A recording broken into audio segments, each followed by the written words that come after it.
The room was cold enough to sting the skin, a place where breath seemed to turn into fog before it left the lips. Fluorescent lights hummed overhead, their sterile glow bouncing off the silver drawers lined neatly against the wall. In one of those drawers, beneath a thin white sheet, lay the man Tasha Lawson had called her husband for nearly 5 years. She looked down at the body, her face unreadable. With a steady breath, she confirmed it was her husband. That was all. The attendant scribbled something on his clipboard. Time of identification, 8:43 a.m. We'll move forward with the release paperwork. Tasha signed the forms with a hand that barely trembled. If anyone noticed the lack of tears, the way she stood with a straight spine rather than a broken one, they kept it to themselves. After all, people grieve differently. Some scream, some go silent, some crumble, and some just look relieved.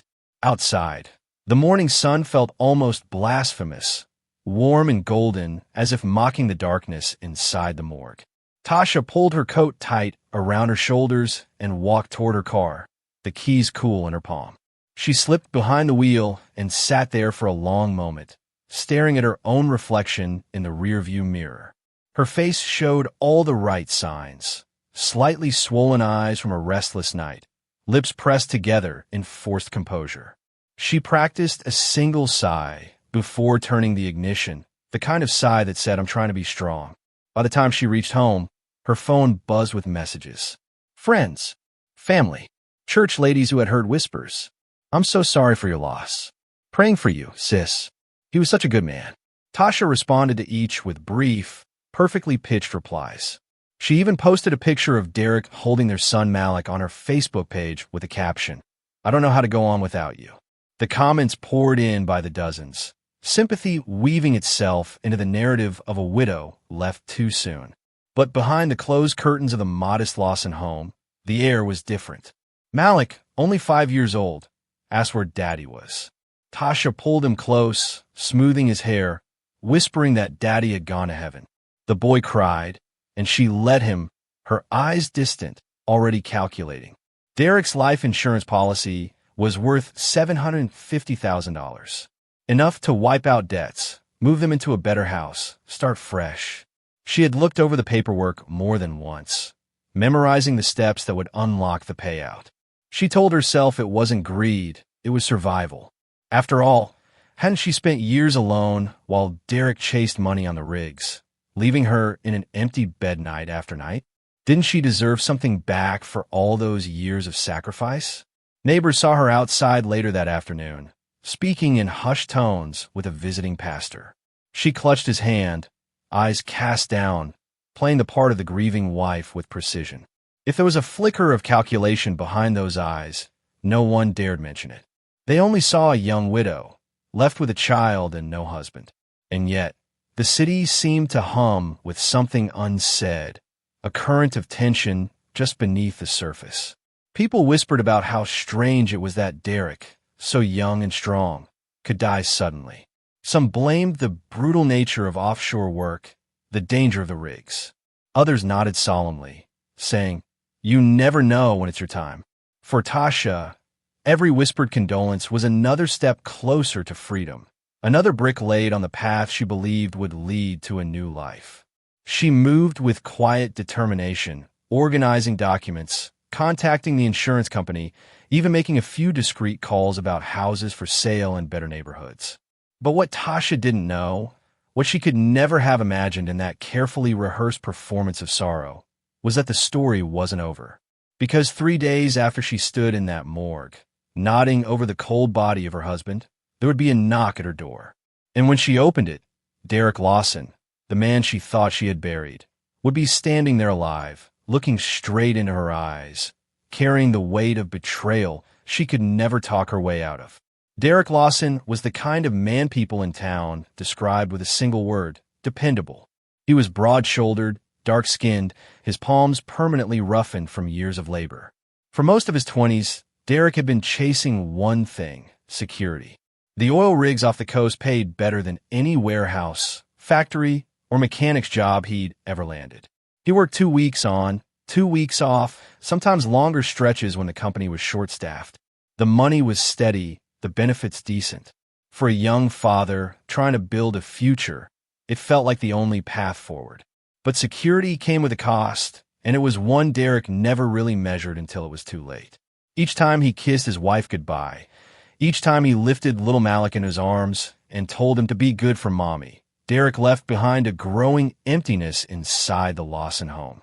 Nights stretched long for Tasha. Days bled together with only cartoons on TV and the sound of her child's laughter to keep her sane. At first, she told herself it was worth it. The paychecks allowed them to move out of her mother's cramped duplex into their own modest rental house in a quieter neighborhood. She could put better food on the table. Malik had toys his cousins could only dream about. Whenever Derek came home, he tried to make it count, grilling in the backyard, bringing small gifts, taking them out for dinner. But the problem with life lived in cycles was that the good times always ended too quickly. No sooner had Derek settled back into the rhythm of family life than it was time to pack his duffel bag and drive to the airport. By the third year of this routine, something shifted in Tasha. Her patience wore thin. When she looked at Derek, she no longer saw a man sacrificing for his family. She saw someone who had chosen work over her, who left her to battle loneliness while he lived in a world she couldn't picture. He came home with stories about storms on the Gulf, about coworkers roughhousing and blowing paychecks at casinos in Louisiana. He came back smelling of salt, sweat, and diesel. Tasha couldn't relate to any of it. She wanted intimacy. She wanted consistency. What she got instead were rushed moments in bed that felt more like obligation than passion, and long silences that came from two people living in separate universes. The first time Marcus Reed showed up at her door wasn't destiny, it was DoorDash. She'd ordered takeout after a long day of wrangling Malik, and there he was, 28, lean build, tattoos peeking from under his sleeves. He had the kind of easy smile that made you forget the mess in your kitchen, the fatigue in your bones. He handed her a bag of hot wings and said, "Smells good in there already. You cook too." She laughed, flustered. Not tonight. It was harmless at first. Marcus delivered to her street often, and he had a way of lingering just a second longer than necessary. Compliments slipped into casual conversation. "You got one of the prettiest smiles I've seen all week," or "Your little boy's lucky. You're a good mom." Tasha starved for attention. Let those words seep into the cracks Derek's absence had left behind. Soon, Marcus wasn't just dropping food at her door.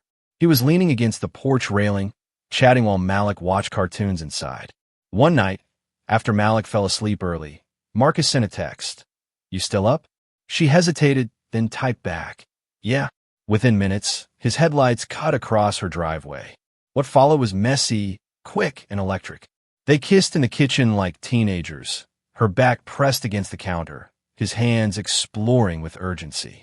Tasha felt alive in a way she hadn't in years. When it was over, they stood in the quiet, both knowing they'd crossed a line neither could uncross. From then on, Marcus became a fixture in her life. Not every night, not always in bed, but present in a way Derek wasn't. He listened when she complained about bills, nodded when she vented about loneliness. He touched her in ways that reminded her she was still young, still desirable. But guilt was never far behind. Every time Derek called from offshore, asking to hear Malik's voice, Tasha felt a pang in her chest.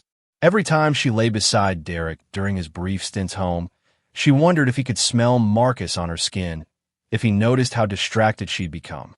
Instead of pulling back, she leaned harder into the affair. She justified it with every lonely night, every unanswered need. If Derek really cared, she told herself, he'd be here. He wouldn't leave me all the time. But Marcus wasn't exactly the knight she tried to imagine. He worked odd hours, lived in a rundown apartment, and drove a beat-up sedan that coughed smoke on cold mornings.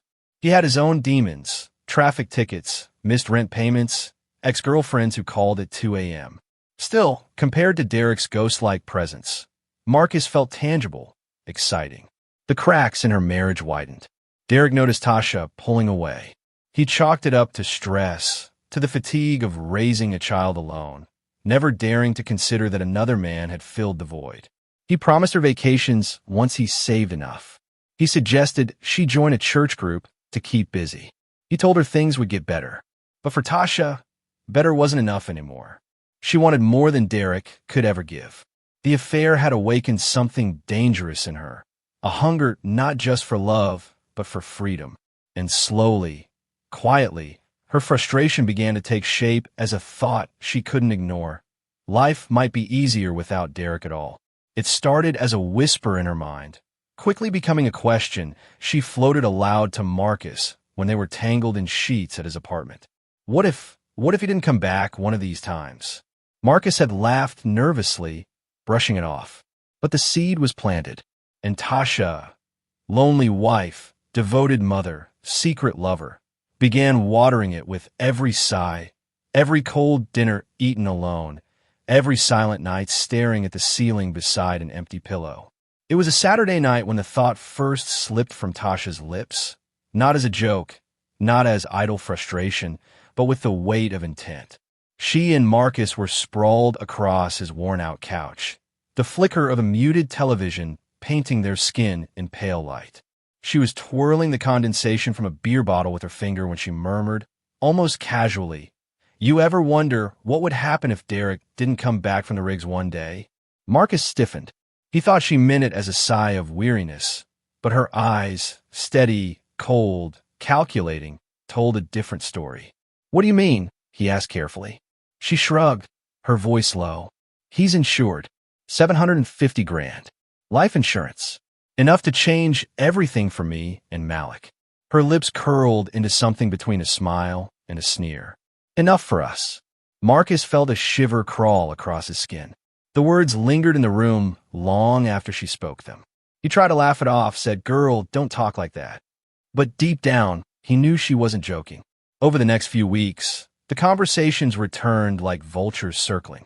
Tasha would complain about Derek being gone too long, about how the money was never enough, about how tired she was of being a single mom in all but name. Then, like a whisper woven into her complaints, she'd say, if he wasn't around, things would be different. Different meant freedom. Different meant cashing out the policy she had already reviewed online, memorizing the fine print. Different meant no more waiting up at night, no more empty bed, no more pretending to smile when her husband came home exhausted and smelling of crude oil. One evening, Marcus came by with takeout. After they ate, she disappeared into the bedroom and returned with something clutched in her hand. It was a small amber bottle with a faded label. She set it on the table between them like a dare. "What's that?" Marcus asked, frowning. "Something to make sure Derek never comes back," she said. Her voice was flat, almost clinical. "You put a few drops in his thermos. It slows the heart. Looks like a cardiac arrest. He's on those rigs, far from real hospitals. By the time they figure out, it's too late." Marcus recoiled as though the bottle burned his skin just by being in the room. "Tasha, you trippin'. I'm not doing that." She leaned in, her eyes glinting with a feverish determination. "You think I don't see the way you look at me? You think I don't know what we could have if he was gone? This is our chance. No one would ever know." Marcus's chest tightened. He wasn't some hardened criminal.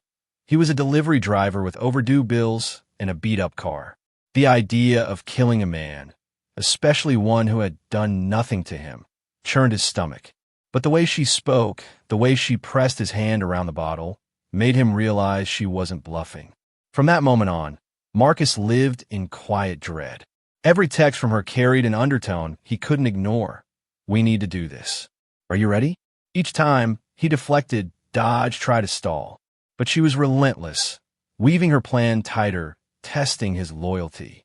One night, lying together after another hurried rendezvous, she whispered, "If you really love me, you'll help me." Marcus stared at the ceiling, unable to breathe. He wanted her, yes. He wanted the thrill, the closeness, the fantasy of being the man she chose. But love? If this was love, it had teeth. The pressure mounted when Derek was scheduled to come home for his off shift. Tasha grew restless, agitated, snapping at Malik, pacing the kitchen late at night. She showed Marcus the insurance paperwork she'd already filled out, her handwriting looping over the forms like a promise of a future that didn't exist yet. "See," she said, her finger tapping the line with her name printed as the beneficiary. "All that money just waiting. All you gotta do is help me finish it. Marcus nodded numbly, but inside, panic brewed. He wasn't about to poison a man.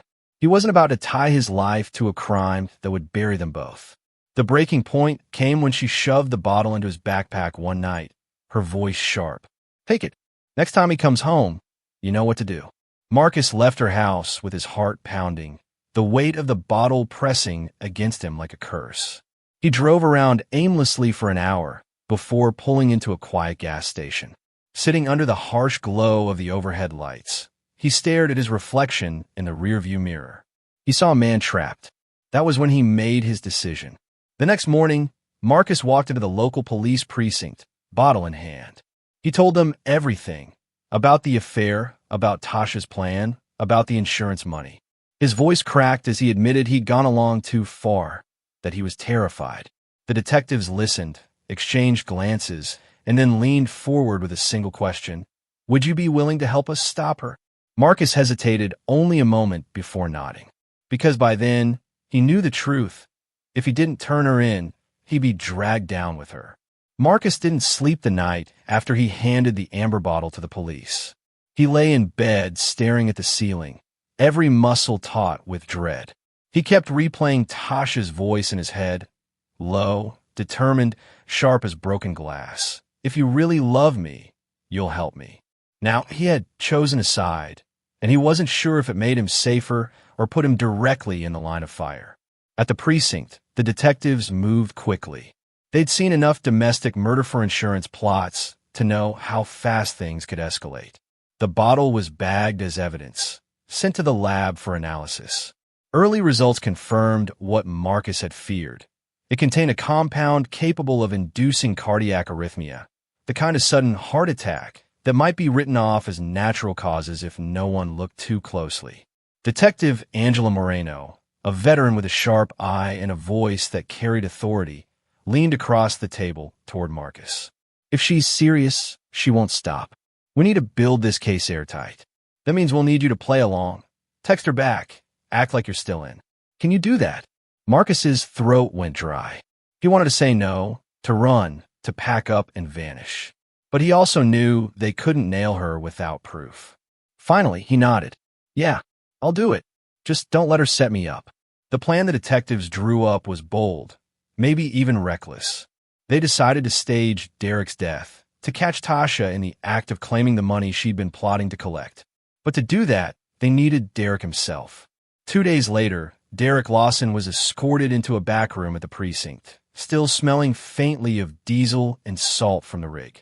He sat heavily in the chair, confusion etched across his face. You're telling me my wife wants me dead? His voice cracked on the last word. Detective Moreno didn't sugarcoat it. She slid a folder across the table, printouts of Tasha's texts, Marcus's recorded conversations, photos of the insurance documents. Derek's hands shook as he flipped through them. His jaw clenched, his breathing grew ragged, and for a moment, the detectives worried he might explode.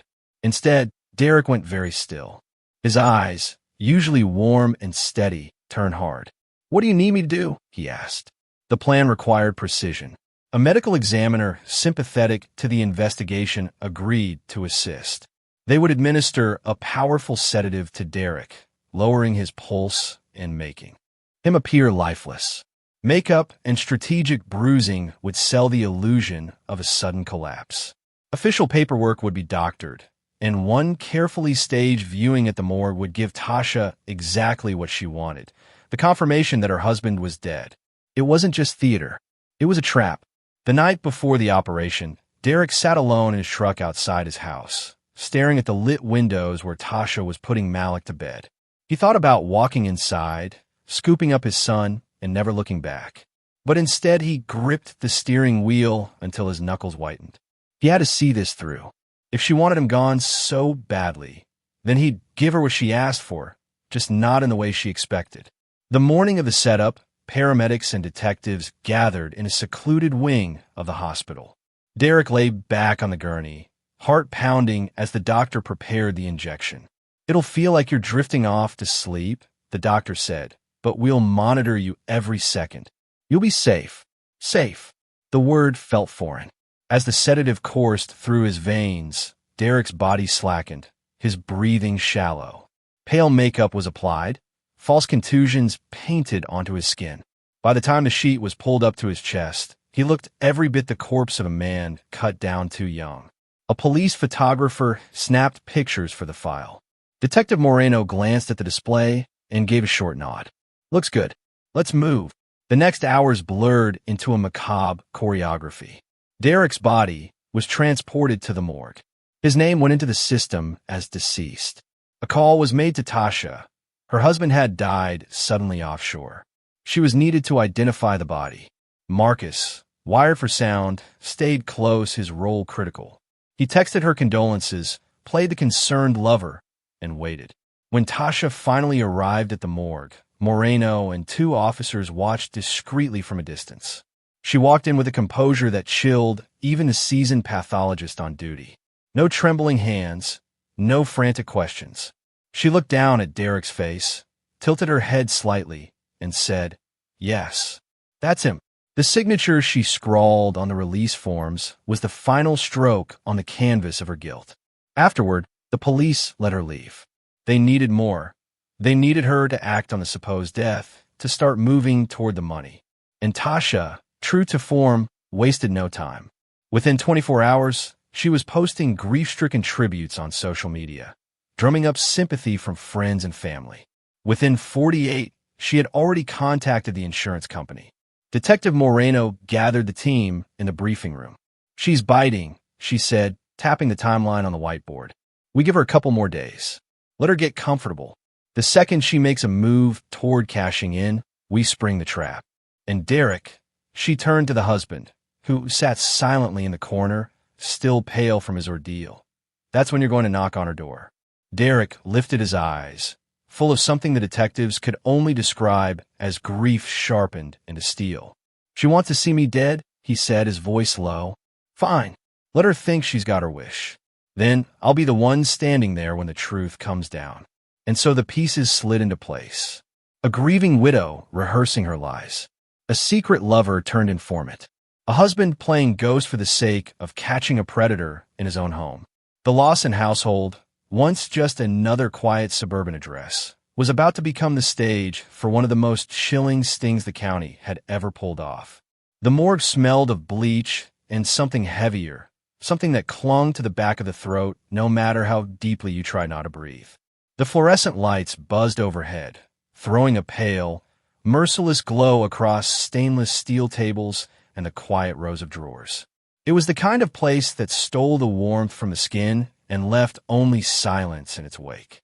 Tasha Lawson walked in wearing a black cardigan draped loosely over her shoulders, her hair pulled back into a neat bun. To anyone watching, she could have been mistaken for the picture of grief. A young widow, calm but devastated, moving with the numb determination of someone carrying a burden too heavy to show on her face. Detective Angela Moreno stood behind the observation window, arms crossed, her eyes trained on every twitch of Tasha's expression. Next to her, Marcus sat stiff in a chair, a wire hidden under his shirt, his hands clasped so tightly his knuckles whitened. He had agreed to come only after hours of convincing. This was the moment they needed, the confirmation that Tasha was in on the plan. The attendant slid open the drawer, pulling the sheet back to reveal Derek's carefully staged body. Pale makeup muted his features. Artificial bruising shadowed his temples. He looked impossibly still, his chest unmoving, his lips tinged gray-blue. To anyone else, he was a man who had died far too young. Tasha stepped closer. She didn't gasp. She didn't cry. Instead, she tilted her head, as if checking off a mental list. Her eyes flicked over his face, lingered on the bruising, then settled back into a mask of control. "Yes," she said quietly, her voice steady. "That's my husband."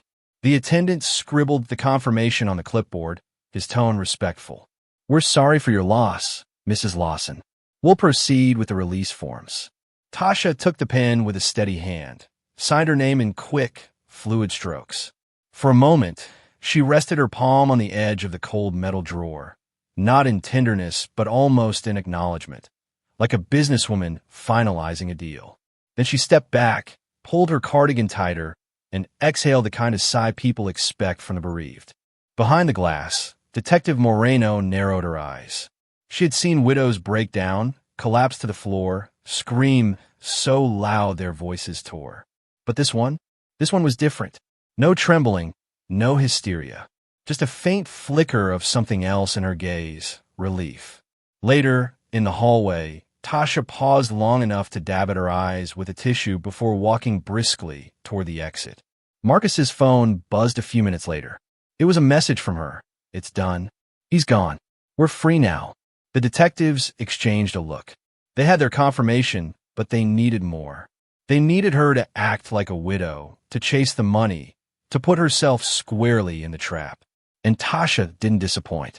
By the time she got home that evening, her Facebook page was already filling with posts. She uploaded a picture of Derek holding little Malik at the park, captioned, "Rest easy, my love. I don't know how to go on without you."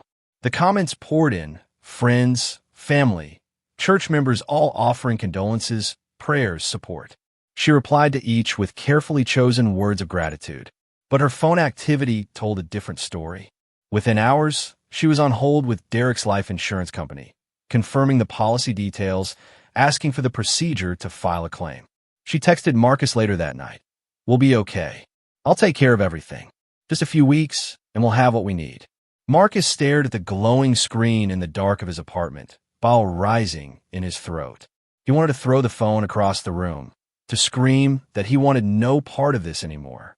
But he remembered the detective's words, "Keep playing along. Every message is evidence." So he typed back a single word, "Okay," and pressed send. Detective Moreno read the exchange in real time from the monitoring station. She shook her head, muttering under her breath, "She's cold as ice." The following day, Tasha visited the funeral home, making arrangements that sounded convincing but held no real weight. She asked for the cheapest casket, the simplest service. She told the director her husband had wanted to be cremated, though Derek had never expressed such wishes. Every decision was pragmatic, cost-efficient, designed to clear the way for what she really wanted, the payout. On the third day, she woke early, dressed Malik for school, and kissed him on the forehead. As soon as he was on the bus, she gathered a neat stack of papers on the kitchen counter. Insurance forms, death certificate, identification, all ready to take to the notary's office. She checked herself in the mirror, smoothing her hair, adjusting the gold cross around her neck. To the outside world, she was a grieving wife handling the business no one ever wants to handle. To herself, she was on the brink of freedom. But freedom had a different definition for the detectives waiting down the street, and for the man who, against all odds, was still alive.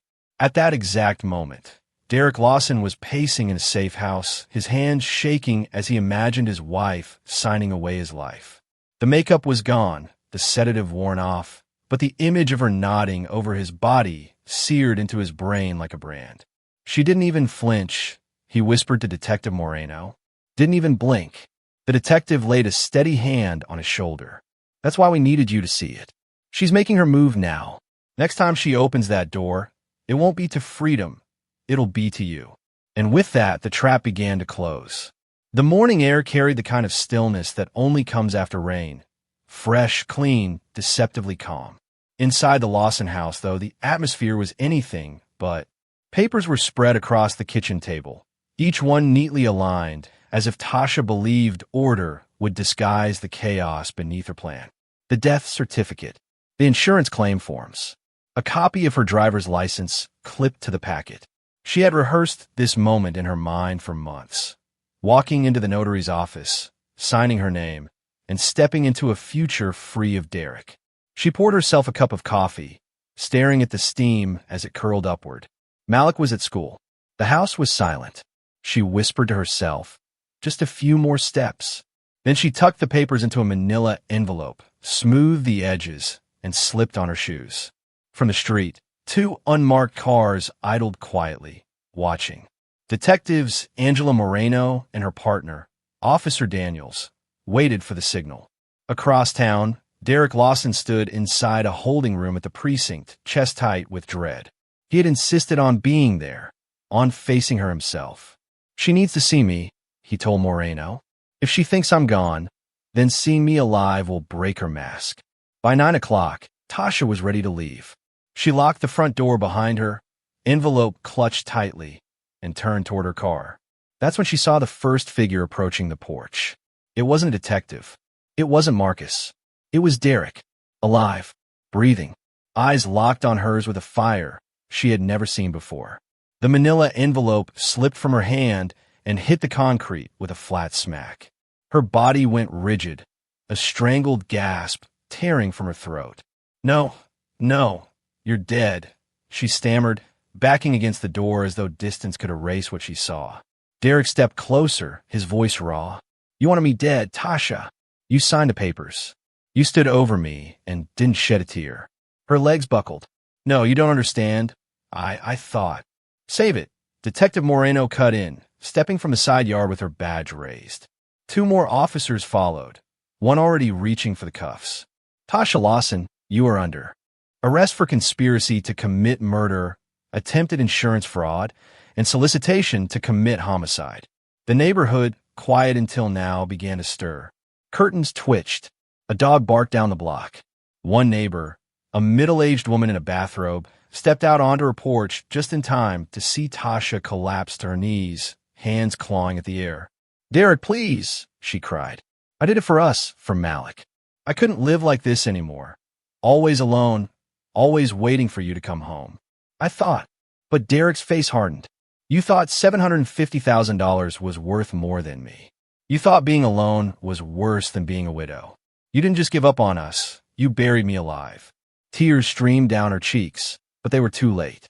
Officer Daniels pulled her arms behind her back, the sharp click of handcuffs slicing through her sobs. Ma'am, Moreno said evenly, anything you say can and will be used against you in a court of law. You might want to save it for your lawyer. By now, a small crowd had gathered at the end of the street. Phones were out, recording every second. Someone whispered, that's Derek. But they said he was dead. Another shook his head. Man, this is crazy. She really tried to kill him. As Tasha was led toward the patrol car, she twisted her neck for one last look at Derek. I loved you, she pleaded. I just wanted more. Derek's voice cut like steel. You wanted me gone. And now you got what you wanted. Except it's not me who's leaving. It's you. The officers pushed her into the back seat, the door slamming shut on her cries. For a long moment, Derek stood rooted on the porch, chest heaving, eyes burning. Every part of him wanted to collapse under the weight of betrayal, but he refused to break where the neighbors could see. He bent down, picked up the manila envelope she had dropped. He opened it with trembling hands, staring at the neat rows of paperwork, her signature inked bold at the bottom of every page. Proof. Proof she had chosen money over him, calculation over love. Detective Moreno stepped beside him. You did good, Derek. This is over. But Derek shook his head slowly. It'll never be over. She was my wife. She was Malik's mother. How do you explain that to a 5-year-old boy? Moreno didn't answer. Some questions didn't have answers. That afternoon, footage of the arrest spread like wildfire across social media. The headline practically wrote itself.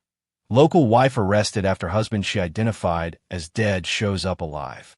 The video of Derek standing in his driveway, alive and furious, while officers escorted Tasha away, drew millions of views within days.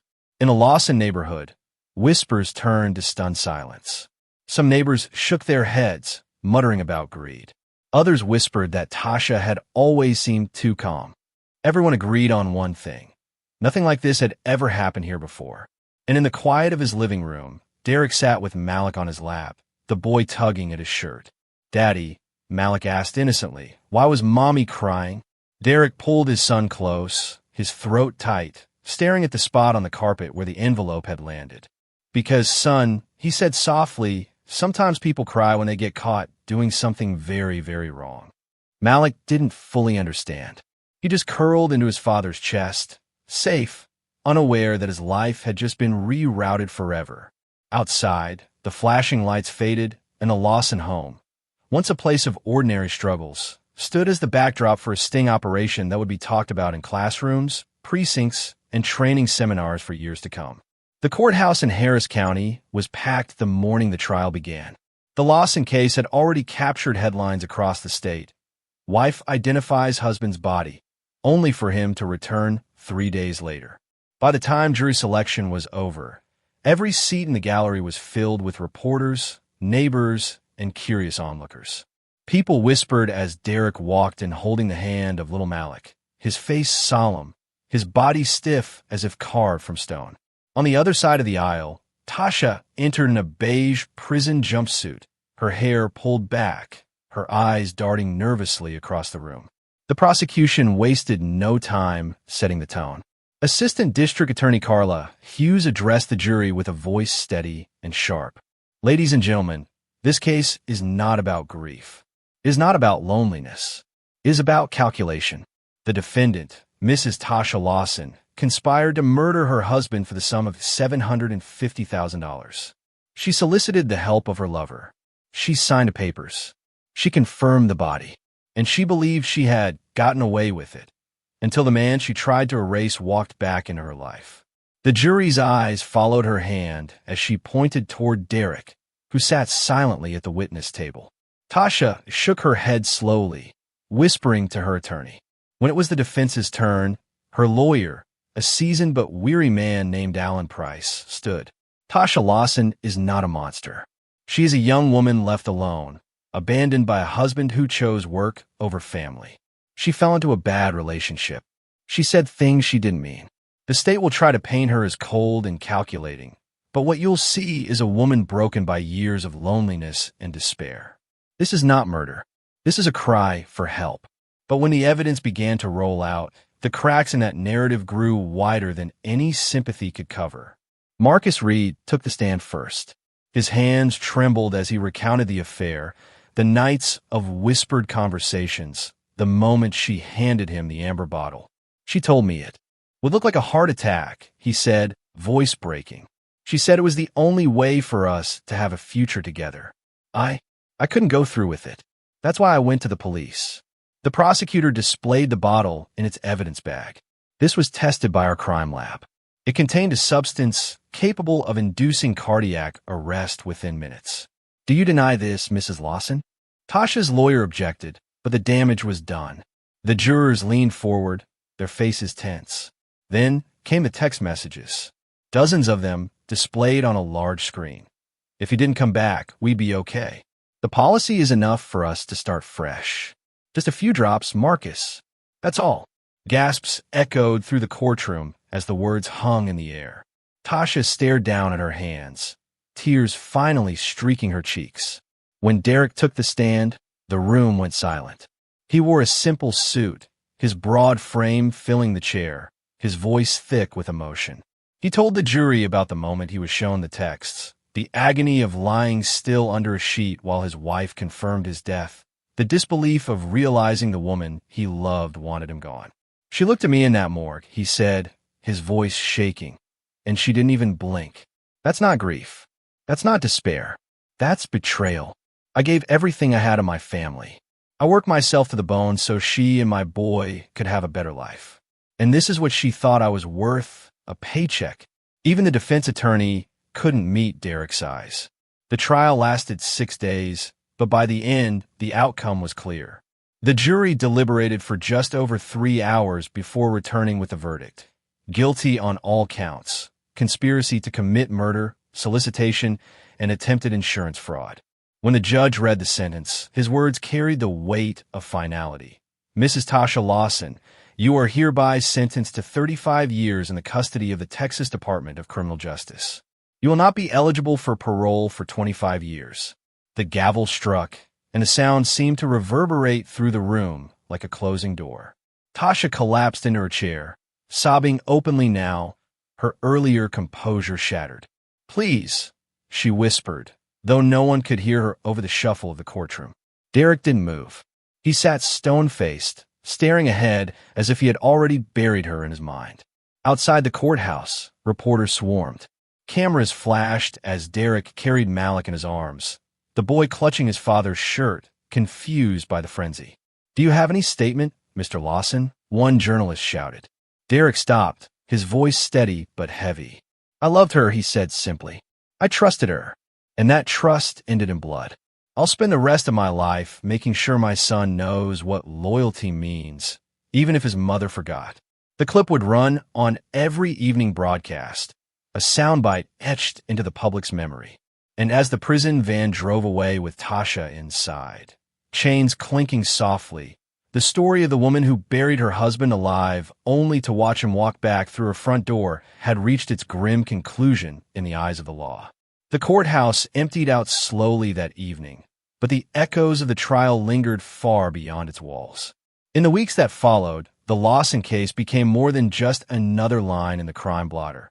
It was dissected in true crime podcasts, debated on morning talk shows, and picked apart in online forums where strangers argued over greed, betrayal, and the meaning of family. For Derek, though, the noise of the outside world hardly mattered. His life had already been split clean in two, the years before the morgue and the years after. He returned to the modest house he once shared with Tasha, this time alone with Malik. The boy asked questions that twisted a knife in Derek's chest. When will Mommy come home? Why was she crying in the car? At first, Derek struggled for words. Eventually, he settled on the truth a child could grasp. Mommy made a very bad choice, and now she has to live with it. In time, Derek found solace in the small routines of fatherhood, packing Malik's lunch, helping him with homework, reading him bedtime stories that once had been Tasha's domain. Each task was both painful reminder and quiet redemption. The absence of his wife was sharp, but the bond with his son grew stronger, stitched together by survival. Marcus Reed disappeared from Houston just as quietly as he had entered the Lawsons' lives. The state honored its promise not to prosecute him, given his cooperation, but the stain of the affair clung to him like smoke. He changed his phone number, sold his car, and moved to another city under a new name. In the official record, he was the witness, but in his own mind, he was the man who'd almost become an accomplice to murder. His escape from Tasha's gravity was freedom, but not peace. Inside the Texas Department of Criminal Justice, Tasha Lawson was just another inmate in beige. The bravado that had carried her through the morgue and the insurance paperwork drained quickly under the weight of prison life. In her first letter to her sister, she wrote, "I thought I was smarter than everyone. I thought I could play God with people's lives. Now I see I was just a fool chasing ghosts." But remorse, if it was real, could not undo what she had already destroyed. She would be nearly 60 before she ever saw the chance of parole. Law enforcement used the case as a teaching tool.